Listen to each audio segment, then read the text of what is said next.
तर आज ना आपण मस्त अंडा करी बनवणार आहोत. तर इथे मसाला भाजून घेते. याच्यामध्ये डाळ, तांदूळ, धणे आणि थोडंसं खोबरं भाजून घेतले मी इथे. आणि याच्यामध्ये आता जो कांदा गॅसवरती भाजून घेतला होता तो पण याच्यावरती थोडासा परतून घेते.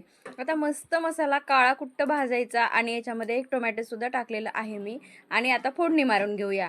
ते कढईमध्ये तेल टाकून त्यामध्ये अद्रक लसणाची पेस्ट आणि हा वाटलेला मसाला टाकून द्यायचा आणि याला व्यवस्थित मिक्स करून घ्यायचं. आता आपले बेसिक मसाले टाकून घेऊया. हळद, मिरची पावडर, गरम मसाला आणि हा जो टाकला ना तो गोडा मसाला आहे आणि थोडासा कांदा मसाला. आता हे सगळं टाकून याच्यामध्ये थोडंसं पाणी टाकून याला ना व्यवस्थित शिजवून घेऊया आपण. आणि आता आपल्याला जेवढं हवं आहे तेवढं पाणी टाकायचं आणि हे अंडी उकडलेली जी आहेत ना ती याच्यामध्ये टाकायची. आणि आता रस्सा करून घेऊया. चवीनुसार मीठ सुद्धा टाकले आणि बारीक चिरलेली कोथिंबीर. आणि इकडे चपात्या पण बनत आहेत आणि मस्त आपली अंडा करी बनून रेडी आहे. रेसिपी आवडली असेल तर जास्तीत जास्त लाईक करा.